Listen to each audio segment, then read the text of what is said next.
నమస్కారం. మనం ఎంతో శ్రద్ధగా పూజ చేసుకుంటున్నప్పుడు మనసు పూర్తిగా దైవం మీద లగ్నమై ఉంటుంది కదండి. అవును. అలాంటి సమయంలో ఒక్కసారిగా ఆరిపోకూడదనుకునే ప్రధాన దీపం కొండెక్కితే అమ్మో, గుండెలో ఒక చిన్న భయం, ఒక ఆందోళన మొదలవుతుంది కదూ. నిజమే, చాలా మందికిది తెలిసిన అనుభవమే. ఆ క్షణం కాస్త కలవరపెడుతుంది. అవును, ఆ క్షణం కొంచెం ఇబ్బందిగా ఉంటుంది. మరి దీపం ఆరిపోయినప్పుడు భయపడకుండా ప్రశాంతంగా ఉంటూ తీసుకోవలసిన సరైన చర్యలు ఏమిటి? పరిహారం ఎలా చేయాలి? తప్పకుండా భయపడాల్సిన అవసరం లేదు. దీనికి ఒక సరళమైన ఇంకా అర్థవంతమైన 4 దశల పరిహార ప్రక్రియ ఉంది. ఇది కేవలం భౌతిక సమస్యను పరిష్కరించడమే కాకుండా మనల్ని మానసికంగా తిరిగి పూజకు సిద్ధం చేస్తుంది. ఓ, చెప్పండి, వినాలనుంది. మొదటి దశ క్షమాపణ. అవును, ఆ క్షమాపణ అడగడం ద్వారా మన అహంకారం తగ్గుతుంది, భగవంతునిపై ఆధారపడుతున్నామనే భావన బలపడుతుంది. బాగుంది. రెండవ దశ భౌతిక దిద్దుబాటు. క్షమాపణ తర్వాత దీపం ఎందుకు ఆరిపోయిందో ప్రశాంతంగా పరిశీలించి దాన్ని సరిచేయాలి. అంటే ఒత్తిని సరిచేయడం లాంటివా? అవును, ఒత్తిని సరిచేయడం, అవసరమైతే కొంచెం నూనె లేదా నెయ్యి పోయడం, గాలి వస్తుంటే దాన్ని ఆపే ప్రయత్నం చేయడం, ఇలాంటివన్నమాట. ఈ పనిని కూడా యాంత్రికంగా కాకుండా పూజలో భాగంగా శ్రద్ధతో, ఇది కూడా దైవసేవే అన్న భావనతో చేయాలి. ఇది మన బాధ్యతను, శ్రద్ధను తెలియజేస్తుంది.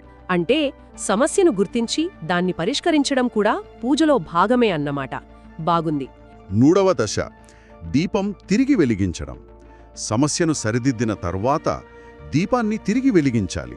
దీనికి కొత్త అగ్గిపుల్ల లేదా కొంచెం కర్పూరం ఉపయోగించడం మంచిది అని చెప్తారు. వేరే దీపం నుంచి వెలిగించకూడదా? సాధారణంగా అలా చెయ్యకూడదు అంటారు. ఎందుకంటే ప్రతి దీప ప్రజ్వలన ఒక కొత్త ఆరంభంలా భావిస్తారు. కొత్త అగ్గిపుల్లతో వెలిగిస్తే మంచిది. సరే.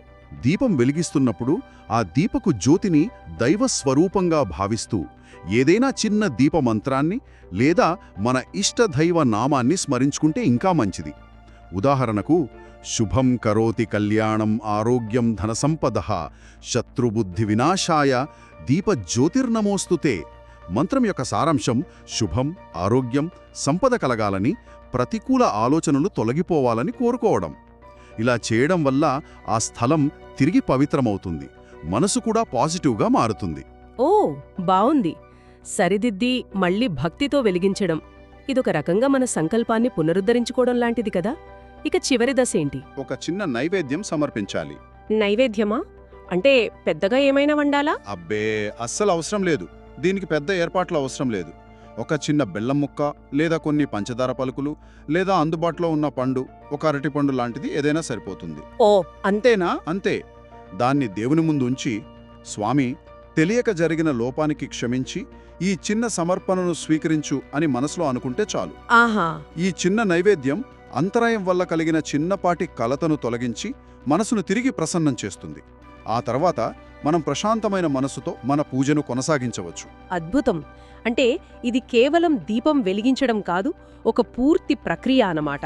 మొదట ఆందోళనను అంగీకరించి, వాస్తవాన్ని పరిశీలించి, వినయంగా క్షమాపణ కోరి, శ్రద్ధగా సరిదిద్ది, మళ్లీ సంకల్పంతో దీపాన్ని వెలిగించి, ఒక చిన్న సమర్పణతో దాన్ని పూర్తి చేయడం. ఇది ఆ సంఘటననే ఒక ఆధ్యాత్మిక అనుభవంగా మారుస్తుందనిపిస్తోంది. అవును, సరిగ్గా చెప్పారు. అసలు విషయం ఏమిటంటే, దీపం ఆరిపోవడం అనేది ఒక పెద్ద అపచారం కాదు, మనకు ఆధ్యాత్మికంగా ఎలగడానికి ఒక అవకాశం. పరిపూర్ణమైన కర్మకాండ కంటే హృదయపూర్వకమైన భక్తికే భగవంతుడు ప్రాధాన్యత ఇస్తాడని గుర్తుచేసే సంఘటన అది. గుర్తుంచుకోండి, ఆయన భావగ్రాహి. మన భావాన్ని చూస్తాడు, మన చిన్న చిన్న లోపాలను కాదు. అంటే ఆ పరిహారం చేసే ప్రక్రియే మన భక్తిని, విశ్వాసాన్ని మరింత లోతుగా మార్చుకునే అవకాశం ఇస్తుందన్నమాట. భయం కలిగించే క్షణాన్ని దైవంతో మన అనుబంధాన్ని బలపరిచే క్షణంగా మార్చుకోవచ్చు. ఖచ్చితంగా. ఇది వింటుంటే మన ఆధ్యాత్మిక ప్రయాణంలో అసంపూర్ణత, పొరపాట్లు కూడా సహజమేనని, వాటిని అంగీకరించి ముందుకు సాగడమే ముఖ్యమనిపిస్తోంది. నిస్సందేహంగా.